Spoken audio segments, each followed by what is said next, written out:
എല്ലാവർക്കും നമസ്കാരം. മാസ്റ്റർ കി അക്കാഡമിയുടെ പുതിയൊരു ഓൺലൈൻ വീഡിയോ ക്ലാസ്സിലേക്ക് എല്ലാവർക്കും സ്വാഗതം. ഈ ക്ലാസ്സിൽ നമ്മൾ ഡിസ്കസ് ചെയ്യാൻ പോകുന്നത് CSEB എക്സാമിന് വേണ്ടിയിട്ട് മാത്തമാറ്റിക്സിൽ നിന്നും റീസണിങ്ങിൽ നിന്നുമുള്ള പ്രീവിയസ് ഇയർ ക്വസ്റ്റ്യൻ്റെ ഒരു സീരീസാണ് നമ്മൾ ചെയ്യാൻ പോകുന്നത്. അപ്പോൾ ആ സീരീസിലെ ആദ്യത്തെ ചോദ്യത്തിലേക്കാണ് നമ്മൾ പ്രവേശിക്കാൻ പോകുന്നത്. ഒരു സീരീസിൽ 20 ചോദ്യങ്ങളാണ് നമ്മൾ ഇൻക്ലൂഡ് ചെയ്യുന്നത്. കഴിഞ്ഞ വർഷങ്ങളിലൊക്കെ ആയിട്ട് പ്രീവിയസ്ലി ചോദിച്ചിട്ടുള്ള ക്വസ്റ്റ്യൻസിൻ്റെ സമാഹാരം പോലെയാണ് നമ്മളിത് പ്രൊവൈഡ് ചെയ്യുന്നത്. അപ്പോൾ കറക്റ്റായിട്ട് പ്രയോജനപ്പെടുത്തി കറക്റ്റായിട്ട് കണ്ട് കറക്റ്റായിട്ട് പഠിച്ച് മുന്നോട്ട് പോവുക. അപ്പോൾ ഇത് കാണുന്നതുകൊണ്ടുള്ള ഏറ്റവും വലിയ പ്രയോജനം ഏത് ലെവലിലുള്ള ക്വസ്റ്റ്യൻസ് ആണ് ഈ പരീക്ഷയ്ക്ക് ചോദിക്കുക, ഏത് ലെവലിലാണ് നമ്മളിത് പ്രിപ്പയർ ചെയ്യേണ്ടത് എന്നുള്ള ഒരു അടിസ്ഥാന ധാരണ നിങ്ങൾക്ക് പകർന്നു തരാനായിട്ട് പ്രീവിയസ് ഇയർ ക്വസ്റ്റ്യൻ അനാലിസിസ് വഴി സാധിക്കുമെന്ന് തന്നെയാണ് എൻ്റെ വിശ്വാസം. സോ അപ്പോൾ നമുക്ക് നേരെ ചോദ്യത്തിലേക്ക് പ്രവേശിക്കാം. നമ്മുടെ ഒന്നാമത്തെ ചോദ്യത്തിലേക്ക് നമുക്ക് പോകാം, നോക്കാം. So here is our first question. If dictionary is written as 1, 2, 3, 4, 2, 5, 6, 7, 8, 9, അങ്ങനെയാണെങ്കിൽ ഓർഡിനറി നമ്മൾ എങ്ങനെ എഴുതും എന്നാണ് ചോദ്യത്തിൽ അവർ പറയുന്നത്. ശ്രദ്ധിച്ചിരിക്കണേ. ഡിക്ഷണറി നമുക്ക് എങ്ങനെ എഴുതാമെന്നാണ് പറയുന്നത്? DICTIONARY. ഡിക്ഷണറി നമ്മൾ കോഡ് ചെയ്തിട്ടിരിക്കുന്നത് എങ്ങനെയാണ്? 1, 2, 3, 4, 2, 5, 6, 7, 8, 9. ഇങ്ങനെയാണ് ഡിക്ഷണറി എന്നുള്ള വാക്ക് നമ്മൾ എന്ത് ചെയ്തിരിക്കുന്നത്? കോഡ് ചെയ്തിരിക്കുന്നത്. അങ്ങനെയാണെങ്കിൽ ഇത് പ്രകാരം ഓർഡിനറി എങ്ങനെ കോഡ് ചെയ്യാമെന്നാണ് ചോദിച്ചേക്കുന്നത്. നമ്മളിവിടെ നോക്കുകയാണെങ്കിൽ ഈ ഓർഡിനറി എന്നുള്ള വാക്ക് ഇതിൽ തന്നെയുണ്ട്. O ഉണ്ട്, R ഉണ്ട്, D ഉണ്ട്, N ഉണ്ട്, I ഉണ്ട്. അതായത് നമുക്ക് വേണ്ട സംഭവങ്ങളെല്ലാം നമുക്ക് ഈ ഒരു വാക്കിൽ കാണാൻ പറ്റുന്നുണ്ട്. അപ്പം നമ്മൾ ഇത് പ്രകാരം ഓർഡിനറി എങ്ങനെ കോഡ് ചെയ്യും എന്ന് നമുക്ക് നോക്കാം. ഓക്കെ, ശ്രദ്ധിച്ചിരിക്കണേ. അപ്പം O R D I N A R Y. നോക്കിക്കേ, O എന്നത് എന്താണ് കോഡ് ചെയ്ത് വെച്ചേക്കുന്നത്? 5 എന്നാണ് ആൻസർ വരിക. ഓക്കെ, R എന്ന് പറഞ്ഞാൽ എന്താണ്? 8 ആണ് ആൻസർ വരിക. D എന്ന് പറഞ്ഞാലോ? D എന്ന് പറഞ്ഞാൽ 1 ആണ് ആൻസർ വരിക. I എന്ന് പറഞ്ഞാൽ 2 ആണ് ആൻസർ വരിക. N എന്ന് പറഞ്ഞാലോ? N എന്ന് പറഞ്ഞാൽ 6 ആണ് ആൻസർ വരിക. A എന്ന് പറഞ്ഞാൽ 7. ഓക്കെ, ദെൻ അഗെയിൻ R എന്ന് പറഞ്ഞാൽ എന്താണ്? 8 ആണ്. പിന്നെ Y എന്ന് പറഞ്ഞാൽ എന്താണ്? 9. ഇങ്ങനെ ഒരു സംഗതി ഉണ്ടോ നോക്കിക്കേ. 5, 8, 1, 2, 6, 7, 8, 9. 5, 8, 1, 2, 6, 7, 8, 9. അങ്ങനെ ഒരു ഓപ്ഷൻ നമുക്ക് കാണാൻ പറ്റുന്നുണ്ട്. ഇവൻ 5, 8ൽ തുടങ്ങുന്ന തന്നെ ഒരു ഓപ്ഷനേ ഉള്ളൂ. അപ്പോൾ തന്നെ നമുക്കത് കൺഫേം ചെയ്യാവുന്നതേ ഉള്ളൂ. 5, 8, 1, 2, 6, 7, 8, 9. ഓപ്ഷൻ ഡി ആണ് നമുക്ക് ആൻസർ ആയിട്ട് വരുന്നുണ്ടാവുക. ഓക്കെ ആണെന്ന് പ്രതീക്ഷിച്ചോട്ടെ. ഈസി ക്വസ്റ്റ്യൻ ആയിരുന്നല്ലോ. മുന്നോട്ട് പോയാലോ? അടുത്ത ക്വസ്റ്റ്യനിലേക്ക് വരാം. രണ്ടാമത്തെ ചോദ്യം നോക്കിക്കോളൂ. A is B's daughter. A എന്ന് പറഞ്ഞാൽ ബിയുടെ ഡോട്ടർ ആണ്, മകളാണ്. ഓക്കെ, അതായത് ബിയുടെ മകളാണ് A. അപ്പം A താഴെയാണ് വരിക. മകൾ എന്നാണ് പറയുന്നത്. അപ്പം എയുടെ സൈൻ എന്തായിരിക്കും? മൈനസ് ആയിരിക്കും. മകൾ എന്ന് പറഞ്ഞാൽ ജെൻഡർ കാണിക്കാൻ ഉപയോഗിക്കും. ജെൻഡർ ലേഡീസ് ആണെങ്കിൽ, അതായത് പെൺകുട്ടികളാണെങ്കിൽ നമ്മൾ മൈനസ് എന്നും, ആണുങ്ങളാണെങ്കിൽ നമ്മൾ പ്ലസ് വെച്ചിട്ടുമാണ് ജെൻഡർ കാണിക്കുക. മെയിൽ ആണെങ്കിൽ പ്ലസ്, ഫീമെയിൽ ആണെങ്കിൽ മൈനസ്. ഓക്കെ, ജെൻഡർ കാണിക്കാൻ വേണ്ടിയിട്ടാണ്. അപ്പം എ എന്ന് പറയുന്നത് ബിയുടെ ഡോട്ടറാണ്. ബി ഈസ് സീസ് മദർ. ഈ ബി എന്ന് പറയുന്നത് സിയുടെ അമ്മയാണ്. അപ്പം ഈ സിയുടെ അമ്മയാണ് ബി എന്ന് പറയുന്നത്. അപ്പം ബി മൈനസ് ആണെന്ന് മനസ്സിലായി. ബി അമ്മയാണെന്ന് മനസ്സിലായല്ലോ. യെസ്. സോ തിരിച്ചു പറഞ്ഞാൽ സി എന്ന് പറയുന്നത് ബിയുടെ മകളാണ്, അല്ലേ? ബി ഈസ് സീസ് മദർ. സിയുടെ ജെൻഡർ പറയുന്നില്ല. ബി എന്ന് പറയുന്നത് സിയുടെ മദറാണ്. സി എന്നുള്ളത് ആൺകുട്ടിയോ പെൺകുട്ടിയോ ആവാം. ഈ സിയുടെ മദറാണ് ബി എന്നേ പറയുന്നുള്ളൂ. ഓക്കെ, അപ്പം ഇങ്ങനെയാണ് നമുക്ക് അതിൻ്റെ ഡയഗ്രാം വരിക. ശരിയാണല്ലോ? അപ്പം ഒരു കാര്യം നമുക്ക് മനസ്സിലായി. ഈ കാണുന്ന എയും സിയും സഹോദരന്മാരോ സഹോദരിമാരോ സഹോദരി സഹോദരന്മാരോ ഒക്കെ അതൊക്കെ ആയിരിക്കാം. ഓക്കെ, സിയുടെ ജെൻഡർ അറിയാത്തതുകൊണ്ട് നമുക്ക് നിലവിലൊന്നും അങ്ങനെ കൺഫേം ചെയ്ത് പറയാൻ പറ്റുന്നില്ല. ഇനി അടുത്ത എന്താണ്? ഡി ഈസ് സീസ് ബ്രദർ. ഈ സിയുടെ ബ്രദറാണ് ആരെന്ന് പറയുന്നത്? ഡി എന്ന് പറയുന്നത്. അപ്പോൾ എനിക്കൊരു കാര്യം മനസ്സിലായി. ഓക്കെ, ഡി ഈസ് സീസ് ബ്രദർ. അപ്പോൾ ഡി എന്ന് പറഞ്ഞാൽ പ്ലസ് ആണ്, മെയിൽ ആണെന്ന് എനിക്ക് മനസ്സിലായി. ക്ലിയർ ആണല്ലോ? അങ്ങനെയാണെങ്കിൽ ക്വസ്റ്റ്യനിൽ അവരെന്താ ആവശ്യപ്പെടുന്നത് നോക്കിയേ. How D is related to A. ഡിയും എയും തമ്മിലുള്ള റിലേഷൻ. എയിൽ നിന്ന് നോക്കുമ്പോൾ ഡി ആരാണ്? എ എന്ന് പറയുന്ന പെൺകുട്ടിയുടെ സഹോദരനാണ് ഡി എന്ന് പറയുന്നത്. ഓക്കെ, ഭാര്യ ഭർത്താക്കന്മാരെ കാണിക്കാൻ ഇങ്ങനെ 2 വര ആരോ മാർക്ക്, സഹോദരി സഹോദരന്മാരെയൊക്കെ കാണിക്കാൻ അല്ലെങ്കിൽ ബ്രദേഴ്സിനെ സിസ്റ്റേഴ്സിനെ ഒക്കെ കാണിക്കാൻ സിംഗിൾ വര ആരോ മാർക്ക്. അത് നമ്മൾ ബ്ലഡ് റിലേഷൻ എന്നുള്ള ടോപ്പിക്കിൽ ഇത് എങ്ങനെയാണ് വരയ്ക്കുക എന്നുള്ളത്, ഫാമിലി ഡയഗ്രാം വരയ്ക്കുന്നത് എങ്ങനെയാണെന്നുള്ളതൊക്കെ നമുക്ക് ഡീറ്റെയിൽഡ് ആയിട്ട് പഠിക്കാനുണ്ട്. ഓക്കെ, അപ്പോൾ ഇപ്പോൾ തൽക്കാലം ഇങ്ങനെ നമ്മൾ മനസ്സിലാക്കി വെക്കുക. ഓക്കെ ആണേ? അപ്പോൾ കുറച്ച് കാര്യങ്ങൾ നമ്മൾ പഠിച്ചു. മെയിൽ എന്നുള്ളത് പ്ലസ് ആണ് കാണിക്കുക, ഫീമെയിൽ എന്നുള്ളത് മൈനസ് ആണ് കാണിക്കുക. സഹോദരി സഹോദരന്മാരൊക്കെ ആണെങ്കിൽ 1 വര ആരോ മാർക്ക്, ഭാര്യ ഭർത്താക്കന്മാരാണെങ്കിൽ 2 വര ആരോ മാർക്ക്, അച്ഛൻ്റെയൊക്കെ ജനറേഷൻ ആണെങ്കിൽ മുകളിലോട്ടാണ് വരയ്ക്കുക, മക്കളുടെ ജനറേഷൻ ആണെങ്കിൽ താഴേക്കാണ് നമ്മളത് റെപ്രസെൻറ്റ് ചെയ്യുക. ഓക്കെ, അതൊക്കെയാണ് അതിൻ്റെ ബേസിക് റൂൾസ്. നമ്മളത് ഫാമിലി ഡയഗ്രാം വരയ്ക്കുന്നതിൻ്റെ അടിസ്ഥാനപരമായ നിയമങ്ങൾ അതൊക്കെയാണ്. അങ്ങനെയാണെങ്കിൽ ഡി എന്താണ്? How D is related to A എന്ന. എയിൽ നിന്ന് നോക്കുമ്പോൾ ഡി ആരാണ്? എ എന്ന് പറഞ്ഞാൽ പെൺകുട്ടിയുടെ സഹോദരനാണ് ആരെന്ന് പറയുന്നത്? ഡി എന്ന് പറയുന്നത്. സഹോദരൻ എന്ന് പറഞ്ഞാൽ എന്താണ്? ബ്രദർ ആണ് നമുക്ക് ആൻസർ ആയിട്ട് വരുന്നുണ്ടാവുക. Okay, so option B brother is the required solution. Okay ആണെന്ന് വിചാരിച്ചോട്ടെ. സംഭവം സെറ്റാണേ. മുന്നോട്ട് പോയാലോ? അടുത്ത ക്വസ്റ്റ്യനിലേക്ക് വരാം. 3ാമത്തെ ചോദ്യം നോക്കിക്കോളൂ. If Rome is written as more. അങ്ങനെയാണെങ്കിൽ ഡെയറിനെ നമുക്ക് എങ്ങനെ എഴുതാം എന്നാണ് ചോദ്യം. ഓക്കെ, ഇതെല്ലാം പ്രീവിയസ് ക്വസ്റ്റ്യൻസ് ആണേ. സോ ROME, റോമിനെ നമ്മൾ എങ്ങനെയാണ് കോഡ് ചെയ്ത് വെച്ചിരിക്കുന്നത്? മോർ, MORE, ഇങ്ങനെയാണ് റോമിനെ നമ്മൾ കോഡ് ചെയ്തിട്ടുള്ളത്. അപ്പോൾ ഇവിടെ നമുക്ക് എന്താ മനസ്സിലായി? M നേരെ ഇവിടേക്ക് എടുത്തിട്ടുണ്ട്, R നേരെ ഇവിടേക്ക് എടുത്തു, O നേരെ ഇവിടേക്ക് എടുത്തു, E നേരെ താഴേക്ക് എടുത്തു. അപ്പോൾ ഈ രീതിയിലാണ് അവർ കോഡ് ചെയ്തേക്കുന്നത്. അങ്ങനെയാണെങ്കിൽ ഇതേ സെയിം കോഡ് നമ്മൾ എവിടെ കൊടുക്കുക? DARE, ഡെയറിൽ കൊടുക്കുക. ഓക്കെ, അപ്പോൾ 3ാമത് നിൽക്കുന്ന R നേരെ താഴേക്ക് വരും, ആദ്യം നിൽക്കുന്ന D നേരെ 3ാമത് വരും, A നേരെ താഴേക്ക് ഇറങ്ങും, E നേരെ താഴേക്ക് വരും. ഓക്കെ, അപ്പോൾ ഈ രീതിയിലായിരിക്കും കോഡ് വരുന്നുണ്ടാവുക. RADE എന്നുള്ള രീതിയിലാണ് നമുക്ക് ആൻസർ വരിക. ഏത് ഓപ്ഷനാണ്? Option D, RADE is the required solution. Okay ആണേ? സോ അപ്പം 3rd ക്വസ്റ്റ്യൻ ക്ലിയർ ആണെന്ന് വിചാരിക്കുന്നു. അടുത്ത ക്വസ്റ്റ്യനിലേക്ക് വരാം. 4ാമത്തെ ചോദ്യം നോക്കിക്കോളൂ. Find the missing number. നമുക്ക് കുറച്ച് നമ്പേഴ്സ് അവർ പ്രൊവൈഡ് ചെയ്തിട്ടുണ്ട്. ഇതിനകത്ത് ഒരു നമ്പർ മിസ്സിംഗ് ആണ് അല്ലെ? ഈ ക്വസ്റ്റ്യൻ മാർക്ക് ഇട്ടിരിക്കുന്ന പൊസിഷനിലുള്ള നമ്പർ മിസ്സിംഗ് ആണ്. മിസ്സിംഗ് ആയിട്ടുള്ള ആ നമ്പർ കണ്ടുപിടിക്കാനാണ് ചോദ്യത്തിൽ അവർ ആവശ്യപ്പെടുന്നത്. ഓക്കെ, അപ്പോൾ നമ്മൾ ഒരു റിലേഷൻ കണ്ടുപിടിക്കുക എന്നുള്ളതാണ് നമ്മൾ ചിന്തിക്കേണ്ടത്. ഓക്കെ, എപ്പോഴും ഈ താഴത്തെ റോയിൽ വലിയ നമ്പേഴ്സ് ആണെങ്കിൽ ആ മുകളിലുള്ള നമ്പേഴ്സ് തമ്മിലുള്ള ഒരു ബന്ധമായിരിക്കാം ഒരുപക്ഷെ 4th റോയിൽ വരുന്നത്. പൊതുവെ അങ്ങനെയാണ് നമ്മൾ കാണാറുള്ളത്. 4ാമത് റോ വരുന്ന കേസിൽ 3 റോയേ ഉള്ളെങ്കിൽ നമുക്ക് ഹൊറിസോണ്ടൽ റിലേഷനോ വെർട്ടിക്കൽ റിലേഷനോ ക്രോസ് റിലേഷനോ ഒക്കെ ചിന്തിക്കാം. 4ാമതൊരു റോയും കൂടെ വരുന്ന കേസുകളിൽ മജോറിറ്റി കൂടുതലും ആ മുകളിലുള്ള കോളം വൈസ് നിൽക്കുന്ന 3 പേര് തമ്മിലുള്ള എന്തെങ്കിലും ഒരു മാത്തമാറ്റിക്കൽ റിലേഷൻ ആയിരിക്കാം ഈ 4th റോയിലെ നമ്പേഴ്സ് ആയിട്ട് വരാറുള്ളത് പൊതുവെ. അപ്പോൾ ആ രീതിയിൽ ഞാൻ ഒരു പ്രിജുഡിസ്ഡ് തോട്ടെന്ന് വേണമെങ്കിൽ വിചാരിക്കാം. അങ്ങനെ നമുക്കൊന്ന് ചിന്തിച്ച് നോക്കാം. പൊതുവെ അങ്ങനെ വരാറുള്ളത് കൊണ്ട് ഇവിടെ നമ്മൾ നോക്കുകയാണെങ്കിൽ ഈ 5, 4, 2 തമ്മിൽ ഏതെങ്കിലും രീതിയിൽ കണക്ട് ചെയ്ത് 10ലേക്ക് എത്താൻ പറ്റുമോ എന്നുള്ളത് നോക്കാം. ഓക്കെ, I4 20 ആണ്. ആ 20ന്റെ അതായത് I4 20 ആണ്. ആ 20ന്റെ 2 കൊണ്ട് ഹരിക്കുമ്പോഴാണ് നമുക്ക് എന്ത് കിട്ടുക? 10 കിട്ടുക.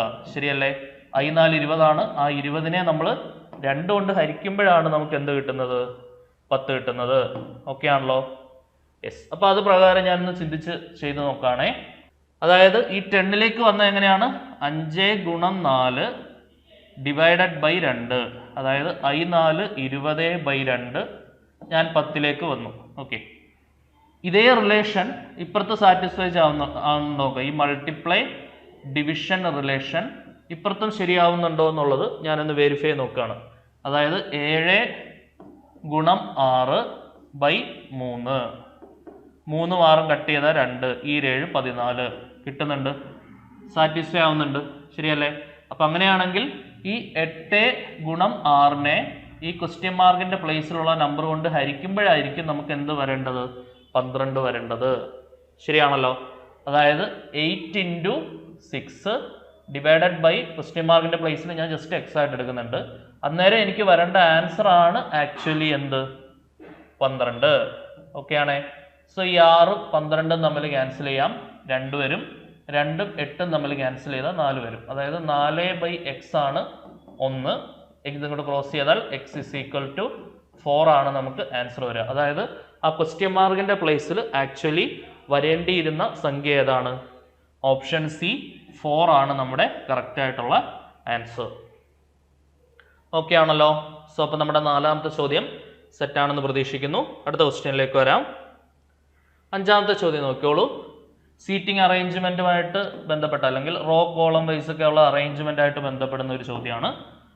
ചോദ്യം ഇങ്ങനെയാണ്: in a row of men Manu is 30th from the right. അപ്പോൾ ഒരു റോ ഉണ്ട്, അതിനകത്ത് വലതുവശത്ത് നിന്നും ഇതാണ് റൈറ്റ് സൈഡ്, ഇതാണ് റൈറ്റ് സൈഡ്, ഇതാണ് ലെഫ്റ്റ് സൈഡ്. അത് ബേസിക്കലി നമുക്കറിയാം അല്ലേ. വലതുവശത്ത് നിന്ന് 30ാമതാണ് ആരിയിരിക്കുന്നത്? മനു. 30ാമതാണ് ആരിയിരിക്കുന്നത്? മനു ഇരിക്കുന്നത്.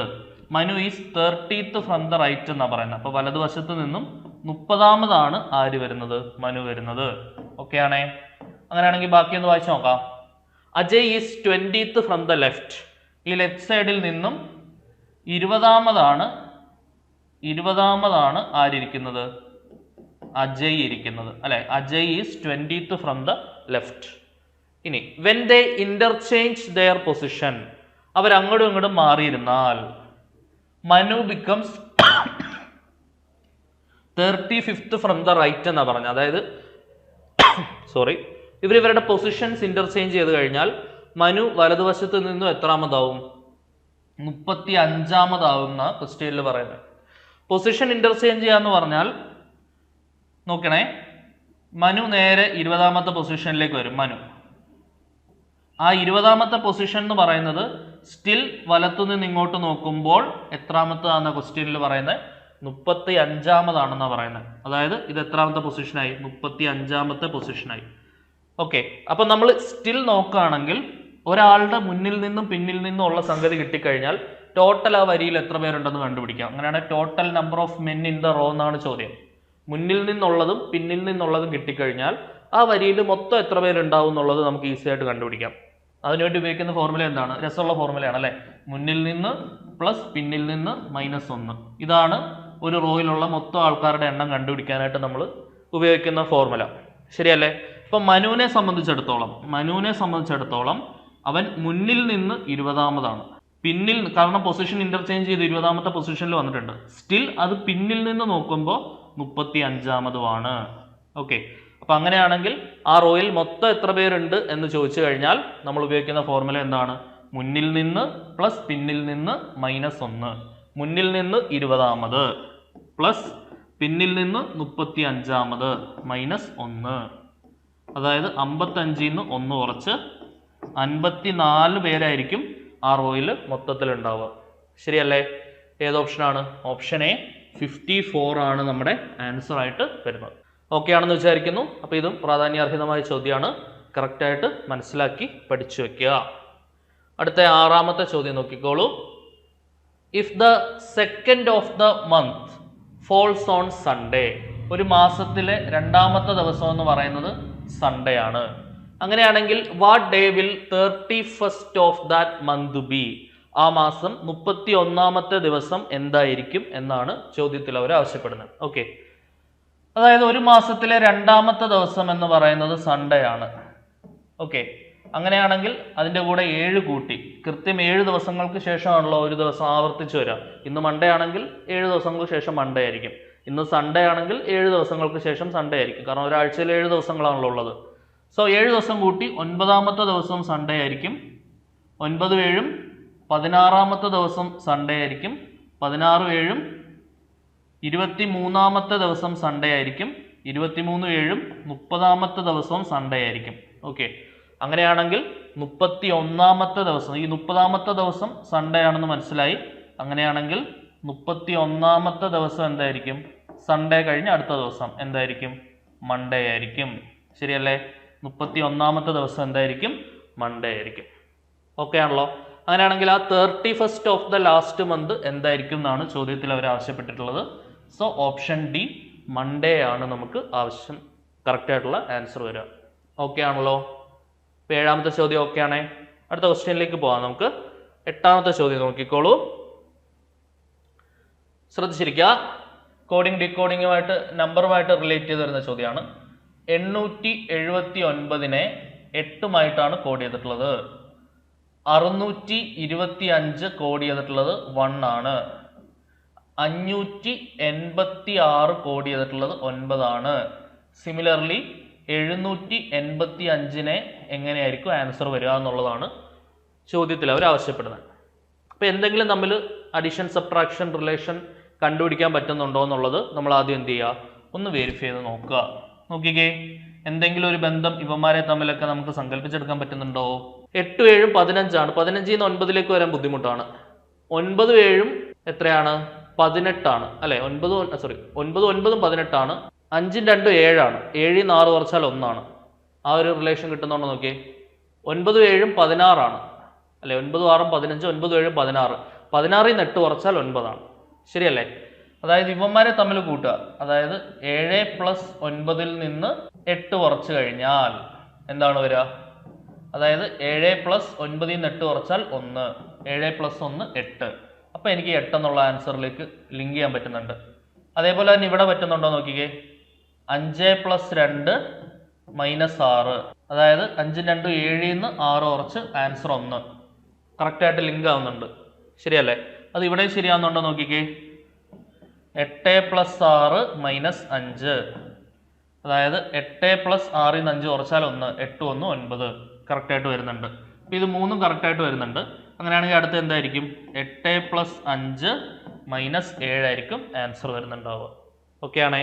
8 5 13 -7, 7 6 13. സോ ആൻസർ വരുന്നത് എന്താണ്? 6 ആണ് ആൻസർ വരിക. Option A, 6 is the required solution. Okay ആണോ നോക്കണേ? സംഭവം സെറ്റ് അല്ലേ? ക്ലിയർ ആയിട്ട് മനസ്സിലാവുന്നുണ്ടല്ലോ അല്ലേ? അങ്ങനെയാണെങ്കിൽ നമുക്ക് എന്ത് ചെയ്യാം? അടുത്ത ക്വസ്റ്റ്യനിലേക്ക് വരാം. 9ാമത്തെ ചോദ്യത്തിലേക്ക് പോവാം. Question number 9. Select the one which is different from the other 3 alternatives. ബാക്കിയുള്ള 3 ഓൾട്ടർനേറ്റീവ്സിൽ നിന്നും ഡിഫറെന്റ് ആയിട്ടുള്ള സംഗതി കണ്ടുപിടിക്കാനാണ് ചോദ്യത്തിൽ അവർ ആവശ്യപ്പെടുന്നത്. നോക്കാം. AEFJ, EHIL, KOPT, YUZI. നോക്കാം. AEFJ, പിന്നെ പറയുന്നത് എന്താണ്? EHIL, KOPT, UYZI. സോ നോക്കാം. എയിൽ നിന്ന് ഇയിലേക്ക് വരണമെങ്കിൽ ABCDE, അതായത് ഒരു 3 നമ്മൾ ആഡ് ചെയ്യണം, ഒരു +3 എടുക്കണം. ഓക്കെ. ഇനി ഇയിൽ നിന്ന് എഫിലേക്ക് വരണം എന്നുണ്ടെങ്കിൽ നോക്കണേ. ഇയിൽ നിന്ന് എഫിലേക്ക് വരണമെങ്കിൽ നമ്മൾ എന്താ ചെയ്യേണ്ടത്? ഈ കഴിഞ്ഞാൽ ഒരു +1 ആഡ് ചെയ്താൽ എഫിലേക്ക് വരാം അല്ലേ? അവിടെ നിന്ന് ജെയിലേക്ക് വരണമെങ്കിലോ ABCDEFGHIJ ഒരു 3 കൂട്ടണം. ഓക്കെ ആണേ? അതായത് ഒരു +3 +1 +3 റിലേഷനാണ് നമുക്ക് ഇവിടെ കിട്ടുന്നത്. ഇവിടെ എയിൽ നിന്ന് എച്ചിലേക്ക് വരണമെങ്കിൽ, ഇയിൽ നിന്ന് എച്ചിലേക്ക് വരണമെങ്കിൽ ABCDEFGH 2 ആഡ് ചെയ്യുന്നത്. ഓക്കെ, +2. ഇനി എച്ചിൽ നിന്ന് ഐയിലേക്ക് വരണമെങ്കിലോ HI 1 ആഡ് ചെയ്യുന്നത്. ഐയിൽ നിന്ന് എല്ലിലേക്ക് വരണമെങ്കിലോ JKL എന്താ ആഡ് ചെയ്യുന്നത്? 2 ആഡ് ചെയ്യുന്നത്. അതായത് ഒരു +2 +1 +2 റിലേഷൻ. ഓക്കെ ആണേ? ഇനി അടുത്ത കെയിൽ നിന്ന് ഒയിലേക്ക് വരണമെങ്കിൽ HIJKLMNO +3 വരുന്നുണ്ട്. ഒയിൽ നിന്ന് പിയിലേക്ക് വരണമെങ്കിൽ +1, പിയിൽ നിന്ന് ടിയിലേക്ക് വരണമെങ്കിൽ HIJKLMNOP QRST +3. ഇനി UYZI അതിലേക്കാണെങ്കിലോ യുവിൽ നിന്ന് വൈയിലേക്ക് വരണമെന്നുണ്ടെങ്കിൽ എന്താണ് വരിക? HIJKLMNOP QRSTU VWXY, അതായത് +3. വൈയിൽ നിന്ന് ഇസഡിലേക്ക് +1 അല്ലെ?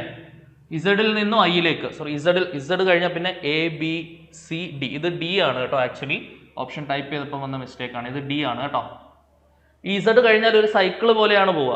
അതായത് നമ്മളിപ്പം ABCDEFGHIJKLMNOPQRSTUVWXYZ കഴിഞ്ഞാൽ പിന്നെ തിരിച്ച് എ ബി സി അങ്ങനെയാണ് പോവുക.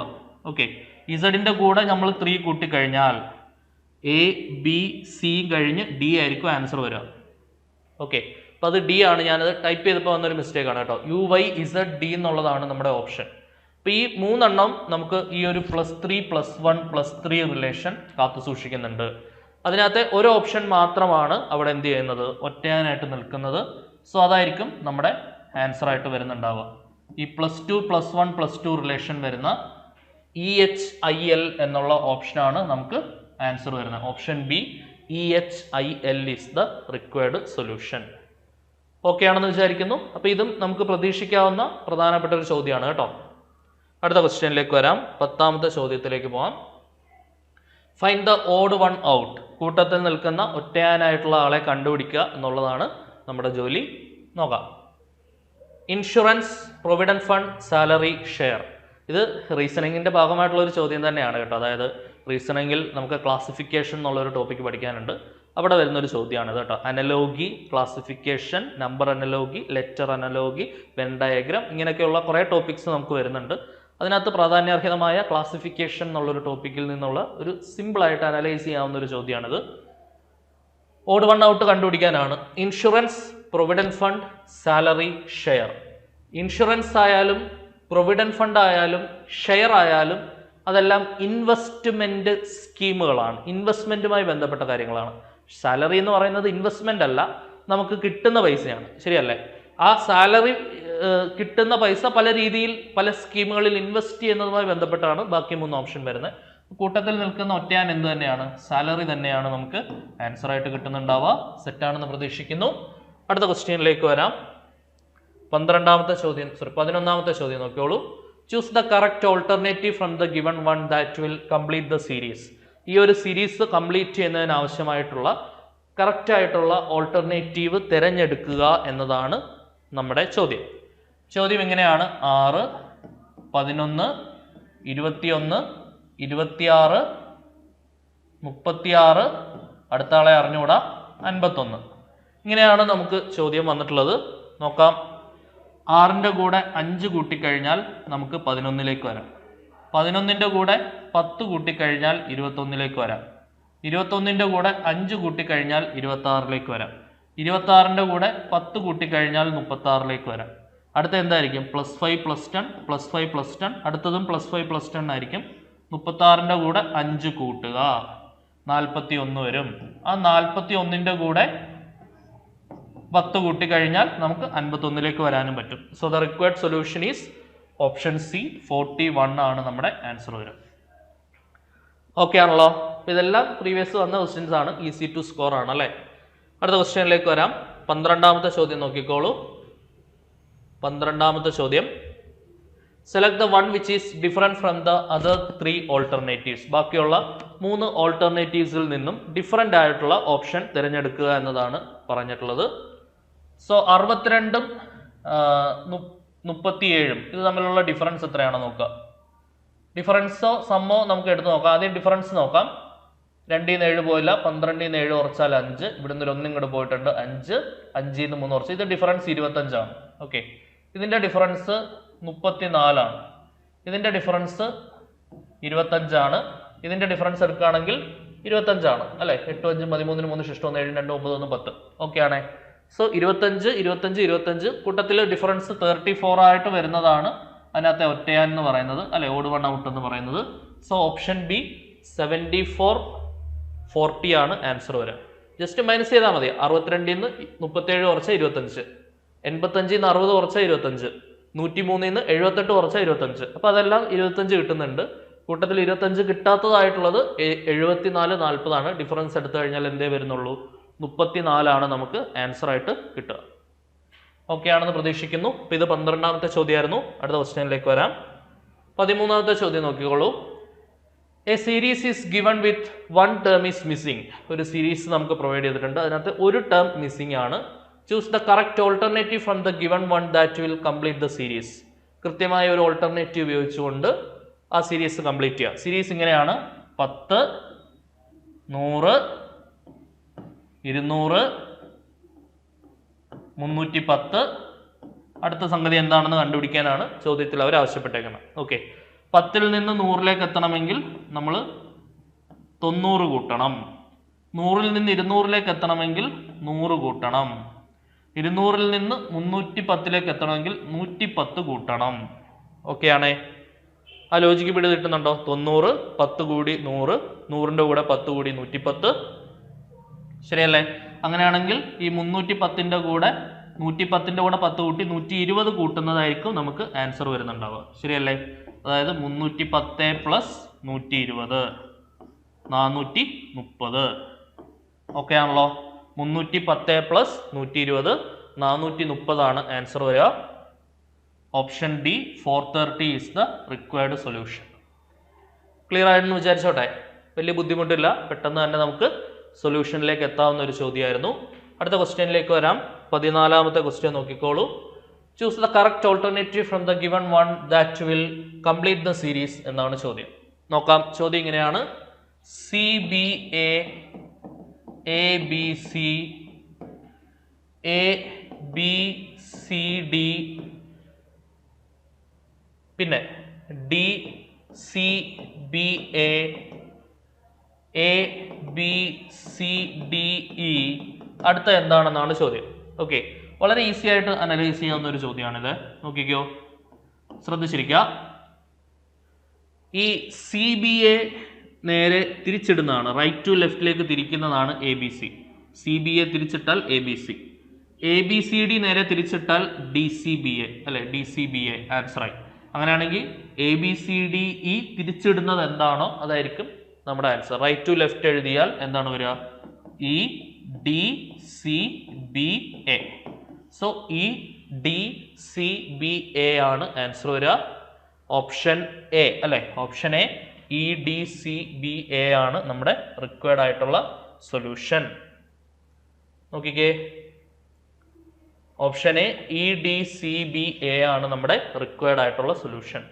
ഓക്കെ ആണെന്ന് വിചാരിക്കുന്നു. വലിയ ബുദ്ധിമുട്ടുകളില്ല, എല്ലാം തന്നെ പെട്ടെന്ന് തന്നെ ആൻസർ ചെയ്യാവുന്ന ടൈപ്പ് ചോദ്യങ്ങളാണ്.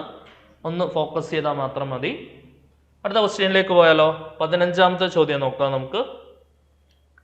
A word is followed by 4 other words, one of which cannot be formed by using the letters of the given word. Find out this word. അതായത് നമുക്കൊരു വേർഡ് തന്നിട്ടുണ്ട്. പെർസോണിഫിക്കേഷൻ എന്നുള്ളൊരു വേർഡാണ് നമുക്ക് പ്രൊവൈഡ് ചെയ്തിട്ടുള്ളത് അല്ലെ? പെർസോണിഫിക്കേഷൻ എന്നുള്ളൊരു വാക്കാണ് നമുക്ക് തന്നിട്ടുള്ളത്. ഈ വാക്ക് ഉപയോഗിച്ച് ഉണ്ടാക്കാൻ പറ്റുന്ന കുറച്ച് വാക്കുകളുണ്ട്. ഒരെണ്ണം ഈ വാക്ക് ഉപയോഗിച്ച് ഉണ്ടാക്കാൻ പറ്റത്തില്ലെന്നാണ് പറയുന്നത്. ആ പറ്റാത്ത വാക്ക് ഏതാണെന്ന് കണ്ടുപിടിക്കാനാണ് പറയുന്നത്. അപ്പൊ പറ്റുന്നത് നോക്കി നോക്കി പോയാൽ പോരെ. ഫിക്ഷൻ ഇതിൽ നിന്ന് ഉണ്ടാക്കാൻ പറ്റുമോ നോക്കാം.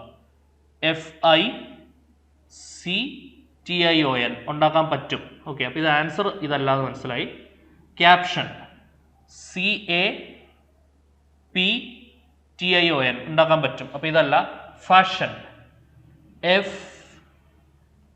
നമുക്ക് പെർസോണിഫിക്കേഷൻ F ഉണ്ട്, A ഉണ്ട്, S ഉണ്ട്, H ഉണ്ടോ? പെർസോണിഫിക്കേഷൻ H ഇല്ല അല്ലെ? സോ ഈ കാണുന്ന H നമുക്ക് ഇവിടെ കാണാൻ പറ്റുന്നില്ല. അപ്പൊ നമ്മുടെ ആൻസർ വരുന്നത് എന്തായിരിക്കും? നോഷൻ ഇവിടെ നിന്ന് ഉണ്ടാക്കാൻ പറ്റും. ശരിയാണല്ലോ? NOTION ഒബ്വിയസ്ലി ON ഉണ്ട്, ഇവിടെ ഉണ്ട്, ON ഉണ്ട്. ഓക്കെ, NOTION നോഷൻ ഒക്കെ ഇവിടെ നിന്ന് ഉണ്ടാക്കാൻ പറ്റുന്ന വാക്കാണ്. ഇതിനകത്ത് H എന്നുള്ളൊരു വാക്ക് നമുക്ക് ഒബ്സർവ് ചെയ്യാൻ പറ്റുന്നില്ല. അപ്പൊ അതുകൊണ്ട് തന്നെ തീർച്ചയായിട്ടും ഈ പെർസോണിഫിക്കേഷൻ എന്നുള്ള വാക്ക് ഉപയോഗിച്ച് നമുക്ക് ഉണ്ടാക്കാൻ കഴിയാത്ത വാക്ക് ഏത് എന്ന ചോദ്യത്തിന്റെ ഉത്തരം ഓപ്ഷൻ സി ഫാഷൻ എന്നത് തന്നെയാണ് നമുക്ക് ആൻസർ ആയിട്ട് വരുന്നുണ്ടാവുക. ക്ലിയർ ആണല്ലോ? സംഭവം സെറ്റാണേ. 15ാമത്തെ ചോദ്യം ഓക്കെ ആണെന്ന് വിചാരിക്കുന്നു. Moving to the next question. 16ാമത്തെ ചോദ്യം നോക്കാം. Find the odd one out.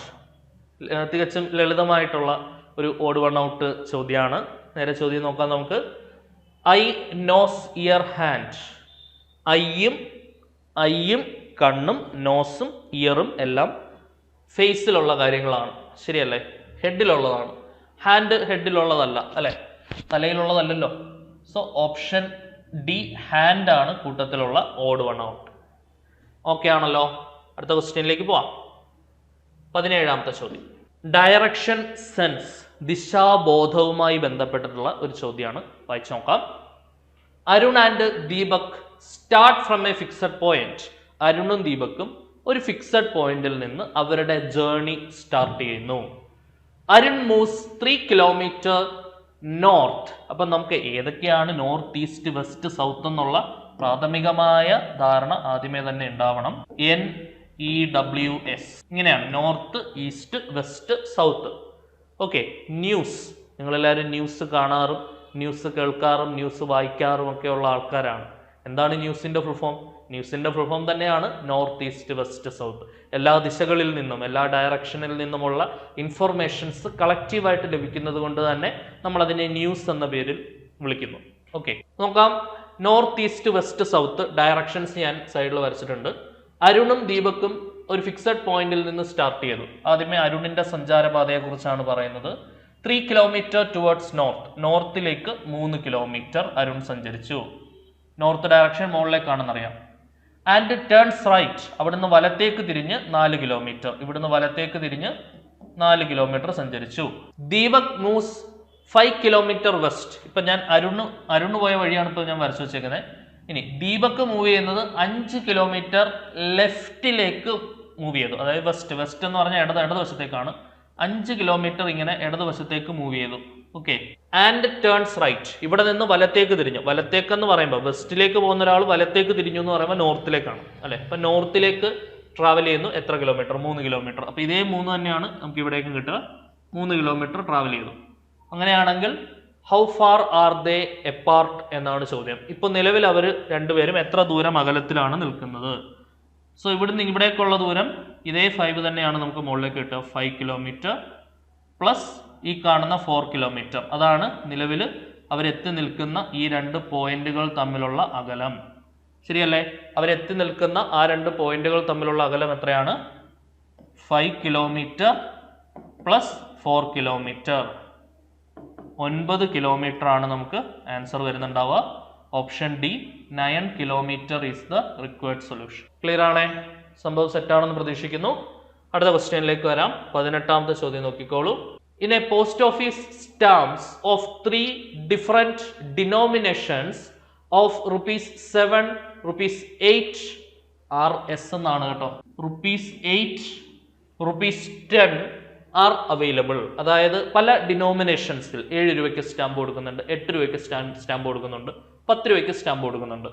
Which of the following is not an amount for which one can buy the stamp is. അതായത് ഒരാൾ സ്റ്റാമ്പ് വാങ്ങുന്ന എമൗണ്ട് അല്ലാത്തത് ഏത് എന്നതാണ് ചോദ്യത്തിൽ അവർ ആവശ്യപ്പെട്ടേക്കുന്നത്. അതായത് പല രീതിയിൽ സ്റ്റാമ്പുകൾ വാങ്ങാം. 20 സ്റ്റാമ്പ് വാങ്ങിയ ഒരു തുകയാകുമോ? ആണെങ്കിൽ എങ്ങനെ? 10 രൂപയുടെ സ്റ്റാമ്പ് ഉണ്ട്, അത് 2 എണ്ണം വാങ്ങിച്ചു കഴിഞ്ഞാൽ 20 രൂപയ്ക്ക് സ്റ്റാമ്പ് വാങ്ങിക്കാമല്ലോ. 2 × 10 രൂപയുടെ 2 സ്റ്റാമ്പ്. 24 രൂപയ്ക്ക് സ്റ്റാമ്പ് വാങ്ങാൻ പറ്റുമോ എന്ന് ചോദിക്കുന്നുണ്ട്. 8 രൂപയുടെ സ്റ്റാമ്പ് 3 എണ്ണം വാങ്ങിച്ചാൽ പോരെ? 8 രൂപയുടെ സ്റ്റാമ്പ് 3 എണ്ണം വാങ്ങിച്ചു കഴിഞ്ഞാൽ 24 രൂപയ്ക്ക് സ്റ്റാമ്പ് വാങ്ങാമല്ലോ. 28 രൂപയ്ക്ക് വാങ്ങാൻ പറ്റുമോ? അതായത്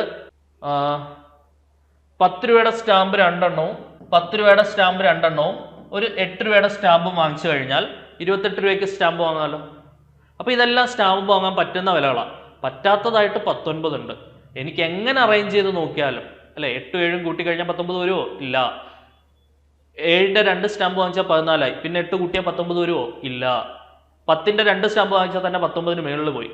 പിന്നെ 8ന്റെ 2 സ്റ്റാമ്പ് 7ന്റെ 2 സ്റ്റാമ്പോ 8ന്റെ 7ന്റെയും കൂടെ സ്റ്റാമ്പ് വാങ്ങിക്കുന്ന കഥകളെ നമുക്ക് പറയാനുള്ളൂ. ഈ കഥകളൊന്നും തന്നെ 19ലേക്ക് ലീഡ് ചെയ്യുന്നില്ല. 19 ഒരിക്കലും കിട്ടാൻ പോകുന്നില്ല. ശരിയല്ലേ? അപ്പൊ നമുക്ക് സ്റ്റാമ്പ് വാങ്ങുന്ന തുകയായി അംഗീകരിക്കാൻ കഴിയാത്തത് കൂട്ടത്തിൽ ഏത് മാത്രം? അതെന്താണെന്നാണ് ചോദ്യം. Which of the following is not an amount for which one can buy the stamp. Stamp വാങ്ങുന്ന തുക അല്ലാത്തത് ഏതെന്നാണ് ചോദ്യം. കൃത്യമായി ഉത്തരത്തിലേക്ക് എത്താൻ കഴിഞ്ഞു. ഓപ്ഷൻ എ, 19 രൂപയ്ക്ക് ഒരിക്കലും ഒരാൾക്ക് എന്ത് വാങ്ങാൻ കഴിയില്ല? സ്റ്റാമ്പ് വാങ്ങാൻ കഴിയില്ല. അടുത്ത ചോദ്യത്തിലേക്ക് വരാം. 19ാമത്തെ ചോദ്യം. ഫിഗർ അനലോഗി എന്നൊക്കെ വിശേഷിപ്പിക്കുന്ന ഒരു ടോപ്പിക്കാണ്. നോക്കാം. Select the figure from the amongst അല്ലെങ്കിൽ കംപ്ലീഷൻ ഓഫ് ഫിഗർ എന്നുള്ള ടോപ്പിക്കായിട്ട് നമുക്ക് വേണമെങ്കിൽ വിശേഷിപ്പിക്കാം. അല്ലെങ്കിൽ എംബഡഡ് ഫിഗേഴ്സ്. അങ്ങനെ ഒരുപാട് ഫിഗർ റിലേറ്റഡ് ടോപ്പിക്കുകൾ ഉണ്ട് കേട്ടോ. ശ്രദ്ധിച്ചിരിക്കുക എല്ലാവരും. നോക്കിക്കോളൂ. ഇങ്ങോട്ട് മാറ്റി വെക്കാം ചിത്രം കറക്റ്റായിട്ട് കാണാൻ വേണ്ടി. Select the figure from the amongst and answer the figures which continue the same series as established by the 5 problems figures. അതായത് 5 പ്രോബ്ലം ഫിഗർ ഉണ്ട്. അതിനെ പിന്തുടർന്ന് വരാൻ സാധ്യതയുള്ള ചിത്രം ഏത് എന്ന് കണ്ടുപിടിക്കുക എന്നതാണ് ചോദ്യം. ഓക്കെ, നമ്മുടെ പ്രോബ്ലം ഫിഗേഴ്സിലേക്ക് നമ്മൾ നോക്കുമ്പോൾ ഇവിടെ നമുക്കൊരു സ്ക്വയർ കാണാൻ സാധിക്കുന്നുണ്ട്, ട്രയാങ്കിൾ കാണാൻ സാധിക്കുന്നുണ്ട്, ഒരു ഇൻറ്റു മാർക്ക് ഉണ്ട്, ഒരു ഈക്വൽ ഉണ്ട്, ഒരു ക്വസ്റ്റ്യൻ മാർക്ക് ഉണ്ട്. ശരിയാണല്ലോ? അതേപോലെ തന്നെ ഇതെല്ലാം ഒരു പ്രാവശ്യം ഇരുന്ന സ്ഥലത്ത് വീണ്ടും വരുന്നുണ്ടോ നോക്കുക. ഒരാൾക്ക് പരമാവധി അഞ്ച് പൊസിഷൻസ് ഉണ്ട് അല്ലെ? 1 2 3 4 5 പൊസിഷൻ ഉണ്ട്. പൊതുവെ വരുന്നൊരു കാര്യങ്ങളിൽ, ഇങ്ങനെ വരുന്ന ചിത്രങ്ങളിൽ നിങ്ങൾ ഇങ്ങനെ നോക്കണം. ഒരാള് ഇരുന്ന സ്ഥലത്ത് തന്നെ വീണ്ടും ഇരിക്കാതെ 5 പ്രാവശ്യം അറേഞ്ച് ചെയ്യാൻ പറ്റത്തുള്ളൂ. കാരണം 5 പൊസിഷനിൽ മാറ്റി മാറ്റി കൊടുക്കാം. 6ാമത്തെ ഒരു പൊസിഷൻ വരുവാണെങ്കിൽ ഇരുന്ന സ്ഥലത്ത് തന്നെ തിരിച്ചു വരണം. അപ്പം ഇരുന്ന സ്ഥലത്ത് തന്നെ വരുന്നുണ്ടോ എന്നുള്ളത് ആദ്യമേ തന്നെ നോക്കുക. സ്ക്വയർ നിലവിൽ ഫസ്റ്റ് നിൽക്കുന്നത് ഇവിടെയാണ്. ഇവിടെ തന്നെ വീണ്ടും സ്ക്വയർ വരുന്നുണ്ടോ? ഇല്ല. അവിടെ ക്വസ്റ്റ്യൻ മാർക്ക് ആണ് പിന്നെ വരുന്നത്, ഈക്വൽ ആണ് പിന്നെ വരുന്നത്, ഇൻറ്റു ആണ് പിന്നെ വരുന്നത്, ട്രയാങ്കിൾ ആണ് വരുന്നത്.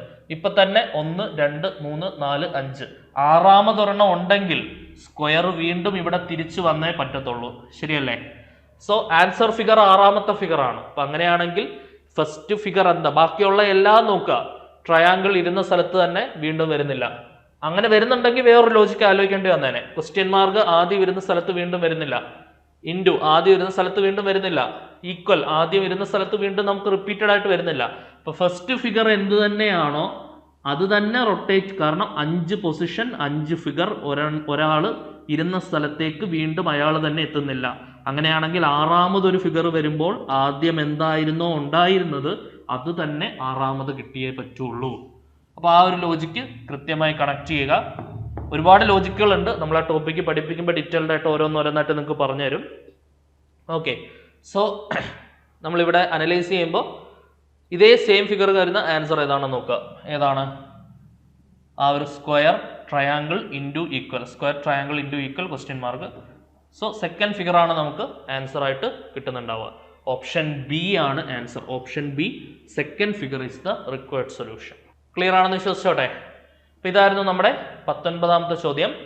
സോ അപ്പൊ നമ്മുടെ ലാസ്റ്റ് ചോദ്യത്തിലേക്ക്, 20ാമത്തെ ചോദ്യത്തിലേക്ക് നമുക്ക് പ്രവേശിക്കാം. Find the next figure from the options. ഓപ്ഷനിൽ നിന്നും അടുത്ത ചിത്രം കണ്ടെത്തുക എന്നതാണ്. ഏത് ഓപ്ഷനാണ് ശരി എന്ന് അറിയുക എന്നതാണ് നമ്മുടെ ചോദ്യം. നോക്കാം. ആദ്യം വരച്ചിരിക്കുന്ന ചിത്രം നോക്കുക. ഇങ്ങനെയുള്ളൊരു ചിത്രമാണ് ആദ്യം വരച്ചിരിക്കുന്നത്. രണ്ടാമത് നമ്മൾ നോക്കുകയാണെങ്കിൽ പല രീതിയിൽ ഇത് ആലോചിക്കാം കേട്ടോ. There is lot of ways to think this question. മൂന്നാമത് അവർ വരച്ചിരിക്കുന്ന ചിത്രം ഇങ്ങനെയാണ്. അങ്ങനെയാണെങ്കിൽ 4ാമത്തെ ചിത്രം എന്തായിരിക്കും എന്നാണ് ചോദ്യം. ഓക്കെ, ഫസ്റ്റ് ചിത്രത്തിൽ നിന്നും സെക്കൻഡ് ചിത്രത്തിലേക്ക് പോയപ്പോൾ അവരെന്തൊക്കെ മാറ്റങ്ങളാണ് വരുത്തിയത് എന്നൊന്ന് ഞാനൊന്ന് നോക്കണം. അതായത് ഈ കാണുന്ന ലൈൻ നേരെ അങ്ങോട്ട് തിരിച്ചിട്ടുണ്ട്, ഈ കാണുന്ന ലൈൻ തിരിച്ച് നേരെ ഇപ്പുറത്തോട്ടാക്കിയിട്ടുണ്ട്. അപ്പൊ ഈ ഒരു ഷേപ്പായി, അതാണ് ഇവിടെ വന്നേക്കുന്നത്. ഓക്കെ, ഈ കാണുന്ന ലൈൻ നേരെ താഴേക്കും ആക്കിയിട്ടുണ്ട്. അപ്പൊ ഇങ്ങനെ ഒരു ഷേപ്പായി. സെറ്റാണല്ലോ. ഇനി ഇവിടുന്ന് അടുത്ത ഫിഗറിലേക്ക് വരുമ്പോഴത്തേക്കിനും, അല്ലെങ്കിൽ ഓൾട്ടർനേറ്റീവായിട്ട് നിങ്ങൾക്ക് ചിന്തിക്കാം, ഒന്നിടവിട്ടുള്ള രീതിയിൽ വേണമെങ്കിലും ചിന്തിക്കാം. അടുത്ത ചിത്രത്തിലേക്ക് വരുമ്പോഴത്തേക്കിനും ഈ ഒരു സംഗതി ഉണ്ടല്ലോ. ഒരു കാര്യം പെട്ടെന്ന് ഒബ്സർവ് ചെയ്യാൻ പറ്റുന്നത്, ഈ ഫിഗറിന്റെ നേരെ റിവേഴ്സ് ആണ് ഈ ഫിഗർ. ശരിയല്ലേ? അതായത് ഇത് ഇങ്ങടാക്കി, ഇത് ഇങ്ങടാക്കി, ഈ സാധനം മുകളിലേക്കാക്കി, ഈ സാധനം താഴേക്കാക്കി. അതാണല്ലോ അത്.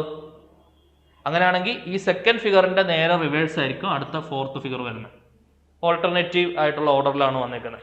അതായത് ഇത് നേരെ ഇവിടേക്കാക്കുക, ഈ സംഗതി നേരെ മുകളിലേക്കാക്കുക, ഇത് രണ്ടും മുകളിലേക്കാക്കുക, ഇങ്ങനെ വരും. ഇത് രണ്ട് നേരെ ലെഫ്റ്റിലേക്ക് തിരിക്കുക അല്ലേ? അപ്പൊ ഇങ്ങനെ വരും. ആൻസർ ഫിഗർ ഏകദേശം ഈ രീതിയിലായിരിക്കും വരുന്നുണ്ടാവും. ഇങ്ങനെ ഓപ്ഷൻ ഉണ്ടോ നോക്കിക്കേ. യെസ്, ഓപ്ഷൻ സി ആണ് ആൻസർ വരിക അല്ലേ? ഇങ്ങനെ വന്നിട്ട് ഇങ്ങനെ. ഓപ്ഷൻ സി ആണ് നമ്മുടെ ആൻസർ വരുന്നുണ്ടാവുക കേട്ടോ. So option C is the required solution. So ഈ രീതിയിലൊക്കെയാണ് നമുക്ക് പ്രധാനമായിട്ടും CSEB എക്സാമിന് റീസണിങ് റിലേറ്റഡ് ആയിട്ടുള്ള ചോദ്യങ്ങളൊക്കെ ചോദിക്കുന്നത്. വലിയ ബുദ്ധിമുട്ടുകളൊന്നുമില്ല. ഒന്ന് കോൺസെൻട്രേറ്റ് ചെയ്ത് കഴിഞ്ഞാൽ ഈസി ആയിട്ട് തന്നെ നിങ്ങൾക്ക് മാർക്ക് അടിച്ചെടുക്കാവുന്ന ടോപ്പിക്ക് തന്നെയാണിത്. സോ അപ്പോൾ നമുക്ക് അടുത്ത ക്ലാസ്സിൽ ഇതിൻ്റെ പാർട്ട് 2 PYQ ഡിസ്കഷൻ്റെ പാർട്ട് 2 കാണാം. Until then tata bye bye.